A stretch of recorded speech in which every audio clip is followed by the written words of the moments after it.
ये देखो खारे जल में जो मछली रहती है उसको आप अच्छे जल में उठा के डाल दो मीठे पानी में, क्या होगा बताओ आप? हाँ, हाथों हाथ क्या होगा?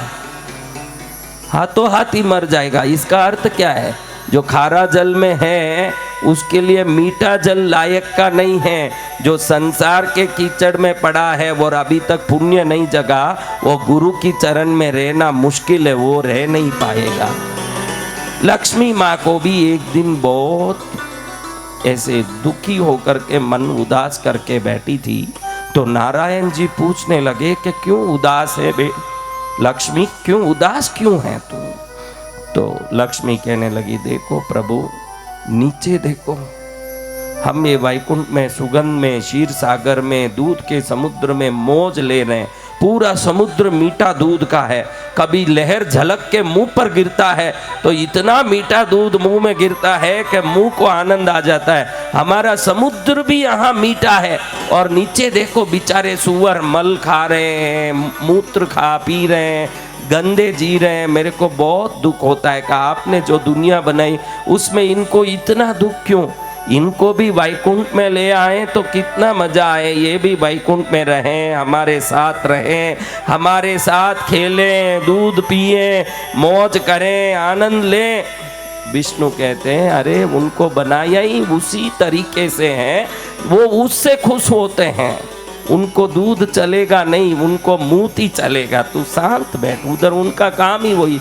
नहीं, मेरा दिल नहीं मानता, मुझे तो उनको वैकुंठ में लाके दूध से नहलाना है।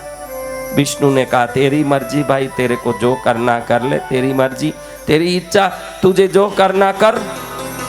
तो अब लक्ष्मी माँ भूलोक में आ गई।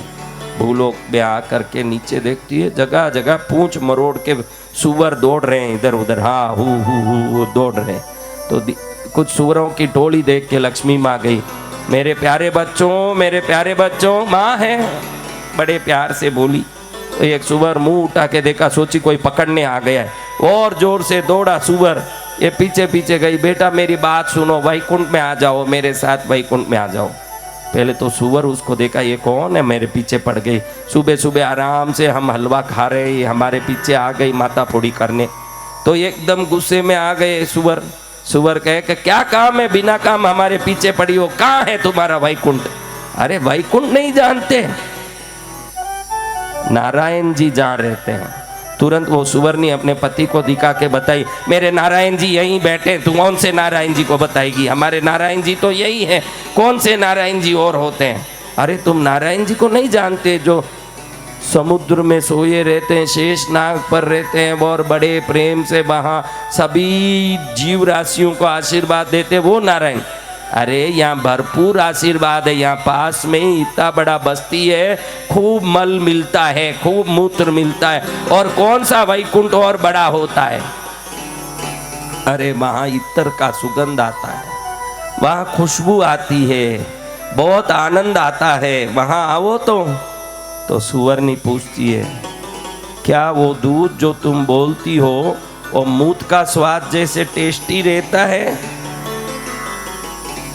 अरे वो तो दूध होता है, पवित्र होता है। पवित्र, वो पवित्र हमारे लिए अपवित्र है, अपवित्र ही हमारे लिए पवित्र है। कोई अपवित्र हो तो बताओ, हम आते हैं।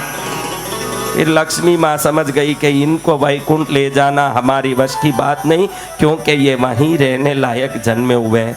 जो आज तक कथाओं में नहीं आते हैं, संतों के पास, मंदिरों में नहीं जाते, पूजा में नहीं जाते, और कहते हैं उसमें क्या पड़ा है, ये सब वो लक्ष्मी माँ के सुअर हैं। ध्यान रखें। जय जय गुरुदेव। ये सब वही हैं जो लक्ष्मी माँ के सुअर, जिनको वैकुंठ और नारायण की महिमा समझ नहीं, मूत और मल में पड़े हुए हैं। ये सब कहाँ पड़े हैं? मल मूत्र में। हाँ, तो लक्ष्मी माँ की ये कथा सुन के समझ लो, प्रकृति प्रवृत्ति ये दोनों जीव के अपनी बुद्धि अनुसार चलते हैं।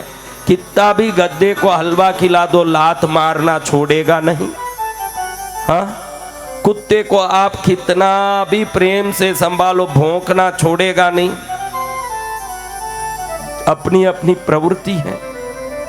तो पुण्यशाली होते हैं जो जहाँ यज्ञ मंडप हो, जहाँ कथा होती हो, जहाँ पूजा भक्ति होती हो, उस जगह में कोई पहुँच रहा है तो निश्चित ही वो वैकुंठ का वासी रहा है जो नारायण को पसंद करता है। बिन नारायण की बिन कृपा बिन भजन न होए गोपाला। नारायण की कृपा बगैर नारायण का भजन, हाँ उन्हीं की कृपा है जो उनकी भजन हो रही, वरना कैसे होगा।